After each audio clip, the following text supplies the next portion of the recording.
Hey, FightFan.net here with the kickdown 145-pound champion, Joey Munoz. Joey, you just fought a great 3-round fight, won a unanimous decision, but immediately after the fight, Steve Alley and J.R. Gordon were already talking about this as a potential candidate for Fight of the Year. Let me ask you this. Would you rather be standing here with the belt and your 3-round decision, or would you rather fight another 2 rounds with Joey Guerra right now and have a chance to finish him? I'd definitely go with another 2 rounds, because you get that finish. It's just a better say-so on your resume. People look at it, oh, he finished him, instead he went to decision. But as long as I got the belt around my waist at the end of the night, I'm happy with it. And you were having that much fun, it looked like.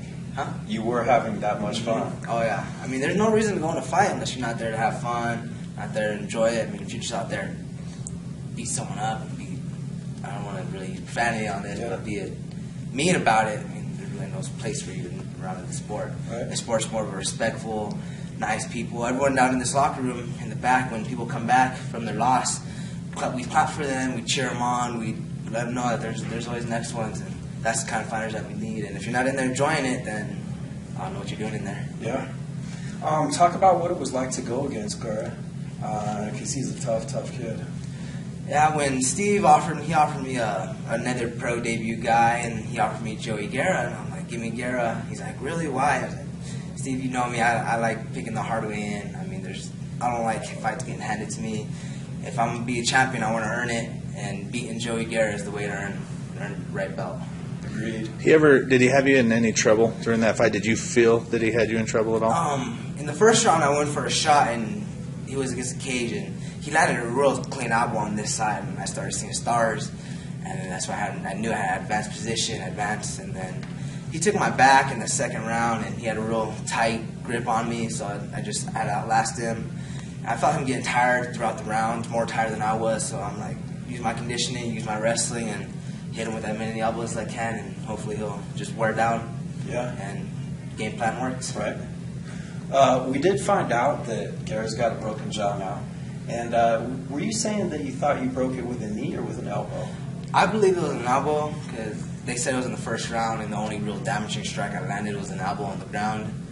A lot of the other strikes weren't. They might have been powerful, but I didn't feel like they had much power on them.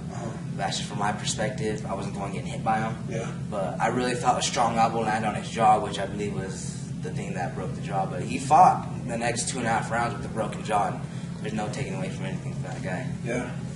And assuming that you want to go straight forward from here and not take any steps backward, who in the division looks as good as Guerra or better? I'm not really sure. I haven't really looked at the division too deeply. I mean, I didn't want to look past Guerra. Sure. I really focused on his game plan, his fights, just the people he fought.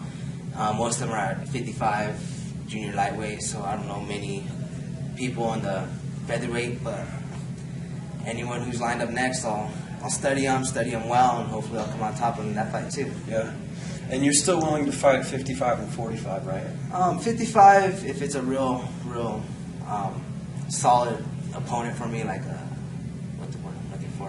I mean, there's only one way to really get noticed, and that's do the things you don't want to do to get noticed, and going back up 55 is one of those things. Yeah. Well, whatever you do, we'll be there following you, and we'll talk to you when it happens. I'm always happy when fight fans around. Love me getting interviewed, you guys. Some of my favorite interview people right here. Joey Munoz. Thank you, guys.